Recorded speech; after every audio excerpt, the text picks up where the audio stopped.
देखो इस चैप्टर का मैं तुम्हें बेसिक समझा दूँ, बेसिक क्या है ना। ये चैप्टर है, इसमें आपको कथन मिलेगा। कथन के बाद में, कथन आपको 2 भी हो सकते हैं और 1 भी हो सकता है। कथन के बाद में आपको मिलेंगे निष्कर्ष। अब आपको ये देखना है कि दिए गए कथन के अकॉर्डिंग जो निष्कर्ष है ठीक है या गलत है ना। ये आपको इसमें ध्यान रखना है। यानी स्टेटमेंट मिलेगा और स्टेटमेंट के बाद में क्या मिलेगा, कंक्लूजन मिलेगा आपको। और आपको बताना है कि स्टेटमेंट के अकॉर्डिंग जो कंक्लूजन है वो सही है या गलत है, ये आपको ध्यान रखना है। बात समझ में आ रही है। और उसके बाद एक बात और ध्यान रखनी है इसमें, वो ये है कि इसमें आपको कुछ सिंबल मिलेंगे, कुछ आपको सिंबल यानी चिन्ह मिलेंगे आपको। उन चिन्हों के आधार पर पूरा चैप्टर चलेगा। ये बात क्लियर होगी। चिन्ह आपको कैसे कैसे मिलेंगे, जैसे ये ग्रेटर देन का चिन्ह होता है, ये ग्रेटर देन इक्वल टू का चिन्ह होता है, और ये इक्वल टू का चिन्ह होता है। ठीक है, तो ये एक चिन्ह आपको मिल गए, इसके मिलेंगे कथन में आपको। उसके बाद में आपको क्या मिल सकता है, लेस देन मिल सकता है, लेस देन इक्वल टू मिल सकता है, और फिर इक्वल टू मिल सकता है। ये आपको चिन्ह मिलने वाले हैं इसके अकॉर्डिंग कथन में। आपको निष्कर्ष में भी चिन्ह मिलेंगे, तो आपको सोचना नहीं है कि भाई क्या दे रखा है क्या नहीं है। ये चैप्टर बेहद ही आसान है, ज़रूरत से ज़्यादा आसान है, बहुत सिंपल चैप्टर है ये। भाई हमें क्या करना होगा कि जब इस चैप्टर को पढ़ना होगा तो कुछ नियम है, उस नियम को हमें ध्यान रखना होगा। और नियम भी बहुत सिंपल है। नियम ये कहता है कि जब हमें कथन से हम निष्कर्ष निकालेंगे तो इन जो चिन्ह हमारे हैं इनका हमें ध्यान रखना होगा। कहने का मतलब ये हुआ कि अगर हमें किसी कथन में ये 3 चिन्ह आ जाएं, बात समझ में आ गई। अगर ये किसी कथन में हमारे पास 3 ये जो सिंबल हैं ये हमें मिल जाएं, तो इस सिंबल के बाद में जो निष्कर्ष निकालेंगे हमें ध्यान रखना होगा कि हमें प्रायोरिटी किसको देनी है। मतलब ये चैप्टर है प्राथमिकता का, कि आप महत्व किसको देते हैं। आप ये बात जानते हैं, जब आप इन सिंबल को देखते हैं तो जो महत्व है वो बड़े को देंगे, है ना। नॉर्मल सी बात होगी ना भाई, सीधी सी बात है। अगर आप कहीं कार्ड देने जा रहे हैं शादी का, और दादा भी हैं पिता भी हैं और पोता भी है, तो आप पोते को कार्ड देंगे, दादा को देंगे, पिता को देंगे।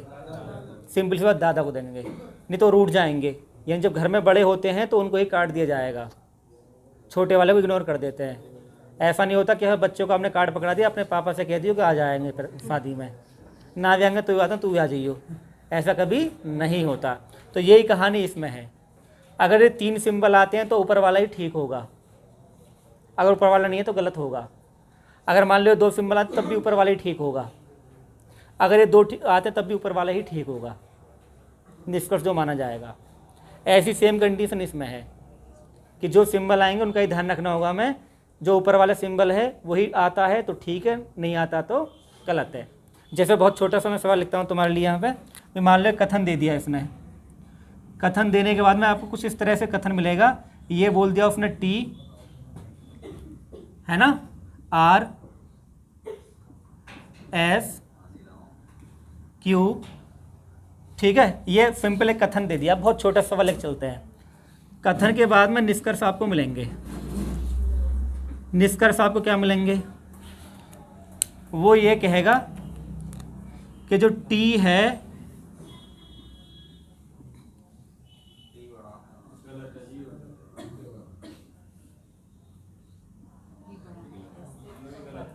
ये आपको एक बहुत छोटा सा मैं एग्जाम्पल लिया समझने के लिए। आपके पास ये कथन है, कथन के बाद आपके पास 2 निष्कर्ष है। आपको पूछेगा निष्कर्ष 1 ठीक है, निष्कर्ष 2 ठीक है, गलत है, दोनों गलत हैं, इस तरह से ऑप्शन आपको मिलेंगे। तो बहुत सिंपल तरीका है, कुछ नहीं सोचना कि ये क्या है। बस ये ध्यान रखना है कि जो हमें निष्कर्ष में पूछता है, हमें उससे और जो अंत में है उनके बीच जो रास्ते में आने वाले जो चिन्ह हैं, जो सिंबल हैं, उनको नोट करना है। जैसे हम टी से शुरू कर रहे हैं और कहाँ जा रहे हैं, एफ तक, तो टी से एफ तक के जो रास्ता है, इस रास्ते में हमारी किस किस से मुलाकात होती है हमें वो लिख लेना है। तो जब हम टी से एफ पर चले तो टी से एफ पर जाने पर हमें कौन सा रास्ता मिला, ये वाला, और फिर हमें ये मिला। बात समझ में आ गई, कोई दिक्कत तो नहीं है। तो जब हम टी से एफ पर गए तो हमें इन 2 जो है रास्ते में 2 मिले। तो मैंने कहा कि इनमें बड़ा कौन सा है, दादा बड़ा है, तो हमें दादा को काट देना चाहिए। लेकिन यहाँ किसको दे दिया, दादा से छोटे को दे दिया, तो ये क्या होगा, गलत हो गया। अगर ये ऐसा होता कि टी ग्रेटर देन एस तो ये ठीक होता, क्योंकि अब हमने इसका मान रखा है, सम्मान रखा है, नाराज नहीं किया। तो इसका मतलब ये ठीक है और ये क्या है, गलत है। यानी देखो ये तो एक स्टेटमेंट है, स्टेटमेंट 2 भी आएंगे 3 भी आएंगे। तो जब 2 या 3 स्टेटमेंट आते हैं हमें जो चिन्ह जितने भी होते हैं सब लिखने होते हैं, है ना। और लिखने का तरीका आप समझ रहे हैं कि जो बोला गया उससे और जो अंत में उस तक के रास्ते में कितने आते हैं। जैसे आर से क्यू तक चलो, आर से क्यू तक कितने आए भाई, आर है क्यू है, तो यहाँ पर 2 ही आए, एक ये आया एक ये आया, तो हमें इसको मानना चाहिए था, लेकिन वो यहाँ पे है नहीं। इसका मतलब क्या, ये भी गलत हो गया। ये ठीक कब होता, जब ये आर होता और ये वाली कहानी होती तो ये ठीक होता। तो चैप्टर का सार समझ में आ गया ये कि चैप्टर क्या कहता है, ठीक है ना। यानी जो भी सिंबल ऊपर आएगा वो ही आएगा। इसमें 2 से 3 टाइप के सवाल आपको मिलेंगे। एक तो सिंपल टाइप यही होता है, एक दूसरा होता है जिसमें हमें कोड करना पड़ता है, खुद सिंबल बनाने पड़ते हैं, ठीक है। तो इस बार क्योंकि हम एनटीपीसी मेंस का भी एग्ज़ाम देंगे तो हमें उसका भी ध्यान रखेंगे कि जब हम कोड बना दे तो कैसे करेंगे। ये तो सिंपल वाला हो गया, ठीक। पहले ऐसा नोट करो फिर आगे बढ़ते हैं।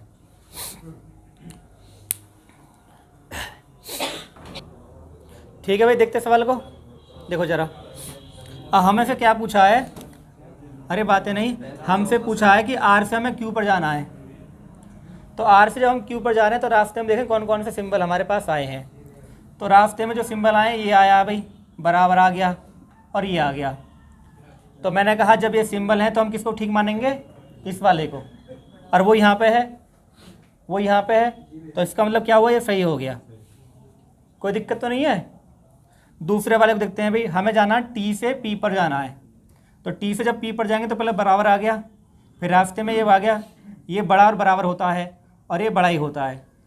तो जो बड़ा फिर वो बड़ा ही है, वही ठीक होना चाहिए। और जब बड़ा यहाँ पे आ गया, यहाँ पे बड़ा है नहीं, ये वाला सिंबल यहाँ पे होना चाहिए ना सिंबल, तो यहाँ पे ये है नहीं, तो इसका मतलब क्या है, ये गलत हो गया, ठीक, क्योंकि हमने इसको इग्नोर कर दिया, अनदेखा कर दिया। तो ये होना चाहिए था, जबकि नहीं तो गलत माना जाएगा।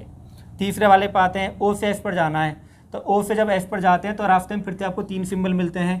पहला क्या है, बड़ा है, बराबर है, और ये बड़ा हो गया, बराबर निशान हो गया। ये ग्रेटर देन इक्वल टू, ये ग्रेटर होता है और ये इक्वल होता है। तो इसमें फिर ये ठीक होना चाहिए था और हमने ऐसे ले लिया, तो ये क्या हो गया, ये गलत हो गया। कोई दिक्कत नहीं है। अब हमें एल से एस पर जाना है।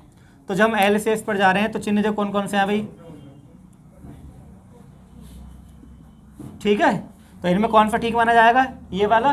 क्या यहाँ पे ये है, बिल्कुल है, तो इसको हमारा ये भी ठीक हो गया। बात समझ में आ गई। अब इस चैप्टर का जो सार था वो क्लियर हो गया। काफ़ी आसान है, चिन्ह देखने हैं और कुछ नहीं करना, ठीक। बताओ क्या दिक्कत है। तीसरा हमें ओ से एस पर जाना है। तो ओ से एस पर जाएंगे तो पहले ये सिंबल आ गया रास्ते में, ये आ गया और ये आ गया, तीनों मैंने लिख दिए यहाँ पे। और जब ये 3 सिंबल आ जाए तो कौन सा ठीक माना जाता है, ये वाला। ये इसलिए माना गया क्योंकि इनमें प्रायोरिटी दी गई है। प्रायोरिटी जो, हाँ, प्रायोरिटी क्या दी गई है, जो बड़ा है और जो बड़ा और बराबर है। तो बड़ा और बराबर जो होता है उसकी वैल्यू कम होती है, और जो बड़ा तो फिर बड़ा ही है, वो फिर बड़ा तो बड़ा ही है। और जब बड़ा तो बड़ा ही है तो हम महत्व उसको देंगे। और बड़ा बराबर बोलते हैं तो इसको मतलब क्या, किसी के बराबर भी हो सकता है वो, तो वो छोटा हो गया फिर, यानी इसके मुकाबले इसकी वैल्यू कम हो गई। और ये बराबर है तो इसका मतलब ये बड़ा तो हो ही नहीं सकता। तो जब ये तीनों आ जाएंगे तो कौन सा ठीक मानेंगे, जो बड़ा है, सबसे बड़ा फिर यही है, इस पर वैल्यू देंगे। अगर ये ना आए, 2 आए तो फिर इसको वैल्यू देंगे। अगर तीनों आ जाएँ तो ऊपर वाले को वैल्यू देंगे। तो यहाँ पर ऊपर वाला हमने वैल्यू दी नहीं इसको, और यहाँ पे लिख दिया ये बराबर निशान, तो इसका मतलब क्या हुआ, ये गलत हो गया। ये चिन्ह प्राथमिकता वाले चिन्ह है, ठीक। पिक्चर क्लियर हो। देखो इसमें करने का जो तरीका है वो होते हैं इसके सिंबल, और सिंबल हमें मिल गए 3। तो 3 सिंबल आने में हम जानते हैं कि ये बड़ा होता है, पहले नंबर पे इसे रखेंगे, फिर दूसरे नंबर पे इसे रखेंगे और तीसरे नंबर पर इसे रखेंगे। यानी हमें इनका ध्यान रखना है कि जब ये सिंबल आ जाएं तो सिंबल आने पर हमें ध्यान रखना है कि ठीक किसको मानेंगे, ऊपर वाला अगर आ जाएगा तो, ठीक है। हम पहला चेक करते हैं सवाल। पहले में क्या है, आर से पी पर जाना है। तो अब हमारे पास जो कथन है वो 2 हैं, एक कथन ये है, एक कथन ये है, ठीक है। अब आर से पी पर जाने के लिए पहले आपको आर से टी पर जाना पड़ेगा, क्योंकि दूसरा कथन टी से शुरू होगा, तो तभी आप टी से पी पर जा पाओगे। कहने का मतलब ये होगा जब आप आर से पी पर जाना है तो पहले आपको आर से टी पर जाना होगा और सिंबल लिखने होंगे जितने भी रास्ते में आ रहे हैं, और टी पे का क्या है बराबर, यानी आप इसको एक लाइन में लिख सकते हैं ऐसे करके, कोई दिक्कत नहीं है। अब हमें पता है कि सिंबल कौन सा आना चाहिए यहाँ पे, ये बड़ा होना चाहिए था यहाँ पे, और ये बड़ा भी है और बड़ा भी यहाँ पर आ रहा है और हमने इसको महत्व दिया है। ठीक है, बात समझ में आ गई। यानी ये प्रधानाचार्य हो गए, ये मास्टर जी हो गए, चपरासी हो गए। तो प्रधानाचार्य जी आगे हैं और वो यहाँ पे हैं, तो ये ठीक माना जाएगा, कोई दिक्कत तो नहीं है। पहले वाले में बताओ। अब हमारे पास कथन 2 हैं तो हमें जोड़ने पड़ेंगे ये, और जोड़ने का रास्ता मिला टी से, वाया टी होकर जाएंगे। आर से पी पर जाना है तो डायरेक्ट नहीं जा सकते, पहले हमें वाया टी, पहले टी पे आओ फिर टी से पी पर जाओ। ठीक, कोई दिक्कत तो नहीं, काफ़ी आसान है ये भी।